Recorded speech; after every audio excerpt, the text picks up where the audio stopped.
ஆண்டவராக இயேசு கிறிஸ்துவுக்குள் மிகவும் அன்பாக நேசிக்கப்பட்ட அன்புக்குரிய சகோதர சகோதரிகளே, உங்கள் யாருக்கும் அன்பின் வாழ்த்துக்கள். விசேஷ விதமாக ஜீவனும் ஜீவ உரிமைகளும் என்ற தலைப்பின் கீழாக தொடர்ந்து மேலான காரியங்களை பார்த்துட்ருக்குறோம். அந்த வகையில் இன்றைய நாளுக்குரிய ஒரு கேள்வி பதிலுக்குள்ளாக கடந்து போகும் முன்பாக ஒரு சிறிய ஜெபம் பண்ணிடலாம். வானத்துக்கும் பூமிக்கும் ஆண்டவரே, உமக்கே துதியும் சோஸ்திரமும் கனமும் மகிமையும் சதா காலங்களும் உண்டாய்ப்பதாக. பிதாவே, விசேஷமாக எங்கள் வாழ்நாட்களில் ஒரு நாளை கொட்டி கொடுத்து மறுபடியுமாக இப்பேற்பட்ட சத்தியங்களை நாங்கள் தெரிந்து கொள்ளும்படி நீ செய்த கிருபைகளுக்காக நன்றி செலுத்துகின்றோம். இது போன்ற அநேக காரியங்களை நாங்கள் சோர்வில்லாமல் ஒவ்வொரு சந்தர்ப்பத்திலும் தெரிந்து கொள்ள தேவன் தம்மை கிருபை செய்யமாய் ஜெபிக்கின்றோம். இவையாவும் எங்கள் மீட்பெரும் இரட்சகரும் குருவுமாகிய ஆண்டவராக இயேசு கிறிஸ்து நாமத்தினாலே கேட்கிறோம் நல்ல பிதாவே, ஆமேன். அன்புக்குரிய சகோதர சகோதரிகளே, 1916 வருஷத்தில் கேட்கப்பட்ட ஒரு கேள்வி. நல்ல ஒரு சிந்திக்கக்கூடிய ஒரு கேள்வி தான். ஸோ இந்த நம்ம கேள்வியை இப்போ நம்ம வாசிக்க போகிறோம். அந்த கேள்வியை படிக்கும்போதே பார்த்தீங்கன்னா எல்லாருமே மனசுக்குள்ளே பதிலை பதிவு செய்துக்கலாம். அந்த கேள்விக்கான பதில் என்னன்றதை பதிவு செய்யலாம். அவருடைய பதிலை செக் பண்ணி பார்க்கும்போது ஓகே, இந்த மாதிரி இருக்குதா, நம்ம இன்னும் அதை அதிகம் நல்லா புரிஞ்சுக்கலாம், அல்லது நம்ம புரிஞ்சுக்கிறது கரெக்டாக இருக்குது அப்படின்னு மாதிரி என்ன பண்ணலாம்னா எடுத்துக்கலாம். சரிங்களா? ஸோ நமக்குள்ள ஒரு நல்ல ஒரு சோதனையாக கூட அது இருக்கும். அதனால தான் கேள்வி: விசுவாசத்தினால் நீதிமானாக்கப்படும் ஒருவர் மீது சுமத்தப்படுவது மீட்பின் பலனா அல்லது நீதியா அப்படின்றது தான் கேள்வி. சரிங்களா? Is it merit or righteousness that is imputed to the one who is justified by faith? அப்போ விசுவாசத்தினால ஒருவர் நீதிமானாக்கப்படுறான்னு வச்சுக்கோங்க. அவர் மேலே சாற்றப்படுவது, சுமத்தப்படுவது மீட்பின் பலனா, மெரிட்டா அல்லது ரைச்சியஸ்னஸ், நீதியா அப்படின்றது தான் கேள்வி. பதில்: விசுவாசத்தினால் நீதிமானாக்கப்படுதல் என்ற சொற்றொடரை தகுதியாக்கும் தேவை இங்கே நமக்குள்ளது. அதாவது விசுவாசத்தினால் நீதிமானாக்கப்படுன்ற ஒரு வார்த்தையை பயன்படுத்துறீங்க இல்லையா, இதை நம்ம தகுதியா புரிஞ்சுக்கணும் அப்படின்றார். இதை இந்த வார்த்தையை தகுதியா புரிஞ்சுக்கிட்டா மட்டும்தான் நீங்க கேட்ட கேள்விக்கு பதில் தெரியும். அப்போ எந்த வார்த்தையை நம்ம தகுதியாக்க வேண்டிய நிலையில இருக்கிறோம், தகுதியாக்க வேண்டிய நிலையிலன்னா சரியா புரிந்துக்க வேண்டிய நிலையில் இருக்கிறோம்னு நமக்கு தெரியணும். இப்ப படிக்கலாம். விசுவாசத்தினால் நீதிமானாக்கப்படுதல் என்ற சொற்றொடரை தகுதியாக்கும் தேவை நமக்கு இங்க இருக்குது. ஏனெனில் வேதாகமத்தில் இந்த பதம், எந்த பதம்? விசுவாசத்தினால நீதிமானாக்கப்படுதல் அப்படின்ற பதம், அந்த சொற்றொடர் 2 வித்தியாசமான உட்பொருள்களை கொண்டுள்ளது. ஸோ இந்த ஒரு பதமானது விசுவாசத்தினால் நீதிமானாக்கப்படுதல்ன்ற இந்த ஒரு வார்த்தை இருக்கு பார்த்தீங்களா, இது 2 வித்தியாசமான உட்பொருட்களை கொண்டுள்ளது அப்படின்னு சொல்றாரு. அப்போ நம்ம என்ன புரிஞ்சுக்கணும்னு அவர் விரும்புறாரு அப்படின்னா, விசுவாசத்தினால் நீதிமானாக்கப்படுதல் எடுத்தோடனே நீங்க புரிஞ்சுக்காதீங்கப்பா, அதுல 2 விதமான உட்பொருள் கருத்து இருக்குது அதுக்குள்ள. அப்போ எப்படி புரிஞ்சுக்கணுமோ அப்படிதான் புரிஞ்சுக்கணும். அப்படின்னா யாருக்கு பயன்படுத்தப்படுகின்றதோ அதை சார்ந்து பொருளானது புரிந்து கொள்ளப்பட வேண்டும் என்பதாங்க சொல்றாரு. அப்ப நம்ம என்ன புரிஞ்சுக்கிறோம்? விசுவாசத்தினால நீதிமானாக்கப்படுதல் வார்த்தையை எடுத்த உடனே என்ன பண்ணக்கூடாதுன்னா, நம்ம ஒரு கோணத்துல போகும் பார்த்தீங்களா, அப்படிலாம் புரிஞ்சுக்காதீங்க. அப்ப அதுக்கு 2 வித்தியாசமான, 2ன்னு சொல்லல, 2 வித்தியாசமான உட்பொருள் அதுக்குள்ள இருக்குது அப்படின்றார். உதாரணம் சொன்னா உங்களுக்கு புரிஞ்சிடும்ன்றது அவரே அங்க நமக்கு ட்ரெயின் பண்றார். உதாரணமாக, விசுவாசத்தினால் ஆபிரகாம் அவர்கள் நீதிமானாக்கப்பட்டார் என்று நாம் படிக்கிறோம்.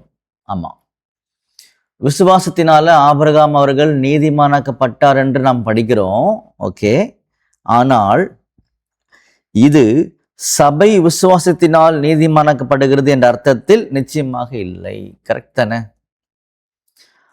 அப்ப ஆபிரகாம் அவர்கள் விசுவாசத்தினால் நீதிமானாக்கப்பட்டார்ன்ற அந்த ஒரு வார்த்தையை எடுத்துக்கும் போது சபையை விசுவாசத்தினால் நீதிமானாக்கப்படுகிறார் என்ற கருத்துக்கு இசைவு இது கிடையாது. இது வேற, இது வேற. அதனாலதான் பாத்தீங்கன்னா 2 பேருக்குமே பொதுவான வார்த்தை பயன்படுத்தப்படுது. யார் 2 பேருக்கும்? ஆபிரகாம் அவர்களுக்கும் சபைக்கும். இங்க பாருங்க, விசுவாசத்தினால் நீதிமானாக்கப்படுகிறது, ஆக்கப்படுகிறார். சபை விசுவாசத்தினால் நீதிமானாக்கப்படுகிறார்கள். 2த்துக்கும் ஒரே சொற்றொடர் தானே, ஒரே வார்த்தை தானே. ஆனா இந்த ஒரு வார்த்தை 2 வித்தியாசமான உட்பொருள்களை கொண்டுள்ளது. அதுக்கு உதாரணம் தான் முதல்ல ஆபிரகாம் அவர்கள், சபை அப்படின்னு சொல்லி இப்ப சொல்றாரு. அவ்வளவுதான். அடுத்ததுல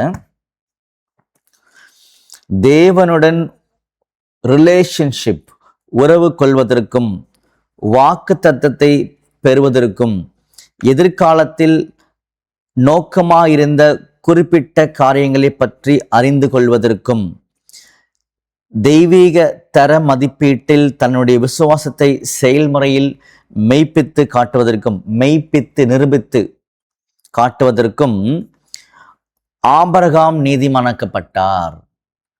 பாருங்க, ஆபிரகாம் அவர்கள் விசுவாசத்தினால் நீதிமானாக்கப்பட்டார்னா இதெல்லாம் தான் காரணம். இப்ப நம்ம எல்லாருக்கும் புரிஞ்சிருக்கோம், ஓரளவுக்கு புரிஞ்சிருக்கோம். அப்போ ஆபிரகாம் அவர்கள் விசுவாசத்தினால் நீதிமானாக்கப்பட்டாருன்னா காரணம் இங்க கொடுத்தாச்சு. இதுல முக்கியமான காரணம் வரல. பாத்தீங்களா? ஆபிரகாம் அவர்கள் நீதிமானாக்கப்படுவது பரலோகத்துக்கு போறதுக்கோ அல்லது இயேசு கிறிஸ்துவினுடைய சரீரமாக மாறுவதற்கோ கிடையாது. காரணம் வேற. அப்ப ஆபிரகாம் அவர்கள் விசுவாசத்தினால் நீதிமானாக்கப்பட்டிருக்காரு அப்படின்னா என்ன காரணத்துக்காக லிஸ்ட் கொடுத்தாருல்ல. பிதாவாகிய தேவனுடன் ரிலேஷன்ஷிப் வச்சுக்கிறதுக்காக, வாக்கு தத்தங்களை பெறுவதற்காக, தெய்வீக தர மதிப்பீட்டில் தன்னுடைய விசுவாசத்தை மெய்ப்பித்து உண்மை என காட்டுவதற்காக நீதிமானாக்கப்பட்டாரு தவிர இந்த காரியத்து கிடையாது. புரியுதுங்களா? பிதாகிய தேவனுக்கு முன்பாக ஒரு புதிய வாழ்க்கையை பெற்றுக்கொள்வதற்காக, அதாவது இயேசு கிறிஸ்துவை போல மாறுவதற்காக, பரலோகத்துக்கு போவதற்காக ஆபிரகாம் அவர்கள் விசுவாசத்தினால் நீதிமானாக்கப்படவில்லை என்று சொல்லும் பொழுது, இந்த விசுவாசத்தினால் நீதிமானாக்கப்படுதல் என்ற சொற்றொடருக்குள்ள ஒரு அர்த்தம் பார்த்துட்டோம், ஒரு உட்பொருள் பார்த்தாச்சு. 2வது பொருள் சபைக்கான பொருள். பார்த்தீங்களா? ஒரு வார்த்தைக்குள்ள, எந்த வார்த்தை? விசுவாசத்தினால நீதிமானாக்கப்படுதல் அப்படின்ற ஒரு சொற்றொடர், ஒரு வாக்கியத்துக்குள்ளாக 2 பொருள் இருக்குன்றது தெரிஞ்சிட்டோம். ஒன்று ஆபிரகாமை சார்ந்த ஒரு பொருள், சபையை சார்ந்த ஒரு பொருள். இதுதான் இப்படிதான் கவனிக்கணுன்றத சொல்றாரு. திரும்ப மொத்தம் படிக்கலாம், புரிஞ்சிடும். ஆபிரகாம் அவர்கள் தன்னுடைய சரீரத்தை ஜீவ பலியாக ஒப்பு கொடுத்து ஆதாமுக்காக மீட்பராக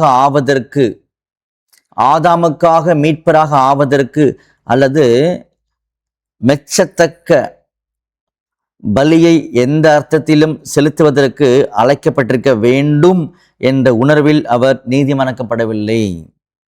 அதாவது மெச்சத்தக்கன மெச்சிக்கொள்ளத்தக்க, அந்த வகையில அவர் பலியை செலுத்துவதற்கு அழைக்கப்படவில்லை ஆபிரகாம் அவர்கள். புரியுதுங்களா? இந்த மாதிரி யார் அழைக்கப்பட்டிருக்கிறாங்க? சபை. அப்ப விசுவாசத்தினால் நீதிமானாக்கப்பட்டிருக்கார் அப்படின்னா ஆபிரகாம் அப்படின்னா காரணங்கள் பார்த்தோம். எந்த காரணத்துக்காக ஆக்கப்படவில்லைன்றதை இங்க சொல்லி காமிச்சார். அப்போ சபை விசுவாசத்தினால் நீதிமானாக்கப்படுகிறார்கள் என்றால் காரணம் வேற. அவர்கள் தகுதியாக்கப்பட்டு ஆண்டவராக இயேசு கிறிஸ்துவோடைய உடன் சுதந்திரராக தன்னுடைய வாழ்க்கையை ஜீவ பலியாக செலுத்துகின்றவராக மாறுவதற்குத்தான் சபை விசுவாசத்தினால் நீதிமானாக்கப்படுகின்றார்கள். ஆபிரகாமுக்கு காரணம் வேற அப்படின்னு சொல்றாரு. சரிங்களா? அடுத்து தொடர்ந்து திரும்பவும் படிச்சிடலாம். ஆபிரகாம் அவர்கள் தன்னுடைய சரீரத்தை ஜீவ பலியாக ஒப்பு கொடுத்து ஆதாமுக்காக மீட்பராக ஆவதற்கு அல்லது மெச்சிக்கொள்ளத்தக்க பலியை எந்த அர்த்தத்திலும் செலுத்துவதற்கு அழைக்கப்பட்டிருக்க வேண்டும் என்ற உணர்வில் அவர் நீதிமானாக்கப்படவில்லை. அவ்வளவுதான், முடிஞ்சிருச்சு. 2 கருத்து உள்ள இருக்குன்னு சொல்லிட்டார். அடுத்த பாயிண்ட்ல, கர்த்தராக இயேசு மரணம் அடைந்த பிறகு உன்னதத்தில் ஏறி நமக்காக பிதாவின் சமூகத்தில், அதாவது சபைக்காக தம்முடைய மீட்பின் பலனை சுமத்துகிற வரைக்கும் யாரும் இவ்விதமாக நீதிமானாக்கப்பட்டிருக்க முடியாது அப்படின்னு சொல்றார். ஸோ யாரும் இவ்விதமாக நீதிமானாக்கப்பட்டிருக்க முடியாது அப்படின்னா ஆபிரகாம் அந்த லிஸ்ட்ல வரமாட்டாங்க. ஆபிரகாம்னா யோவான் ஸ்நானன் வரைக்கும் லிஸ்ட்ல வரமாட்டாங்க. பெந்தகோஸ்தே நாள்ல இருந்தா இந்த மாதிரி விசுவாசத்தினால் நீதிமானாக்கப்படக்கூடிய 2வது ஒரு உட்பொருளுக்கான காரியங்கள் இங்கேருந்தான் தொடங்குது அப்படின்னு சொல்றாரு. கூர்ந்து இந்த கேள்வியும் பதிலும் கவனிக்கிறவங்களுக்கு முடியல ஒரு கேள்வி கட்டாயம் வரும். என்ன கேள்வி கேட்டாங்க? விசுவாசத்தினால நீதிமானாக்கப்படும் ஒருவர் மீது சுமத்தப்படுவது மீட்பின் பலனா, மெரிட்டா, ரைட்டியஸ்னஸ்? இதுதானே பிரதர் கேள்வி. இதுக்கு தானே நேரடியாக பதில் சொல்லணும்.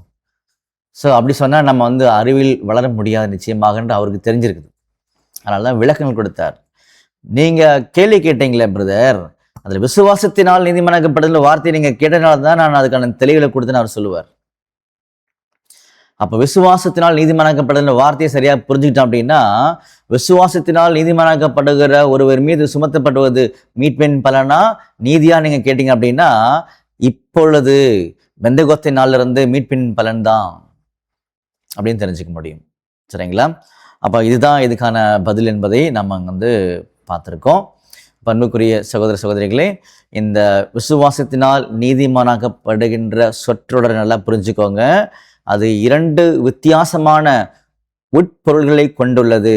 அதுக்கான விளக்கம்தான் ஒன்று ஆபிரகாம் அவர்கள், ஒன்று சபை வகுப்பார்.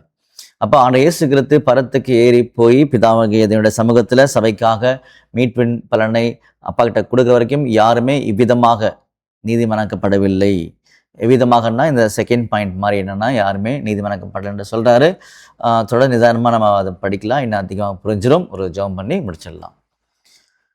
சர்வ வல்லமையும் மகா இரக்கமும் கிருபையும் நிறைந்த அன்பின் பரலோக பிதாவே, உமக்கே துதியும் சோஸ்திரமும் கனமும் மகிமையும் சதா காலங்களிலும் உண்டாயிருப்பதாக.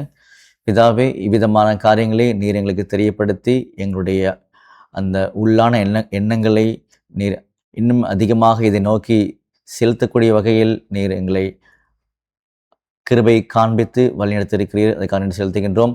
தொடர்ந்து இப்பேற்பட்ட காரியங்களை தெரிந்து கொள்ள தேவந்தாமே தயவு செய்ய வேண்டுமாய் ஜெபிக்கின்றோம். இவை யாவும் எங்கள் மீட்பெரும் இரட்சகரும் குருவுமாகிய ஆண்டவர் இயேசு கிறிஸ்து நாமத்தினாலே கேட்கிறோம் நல்ல பிதாவே. ஆமேன்.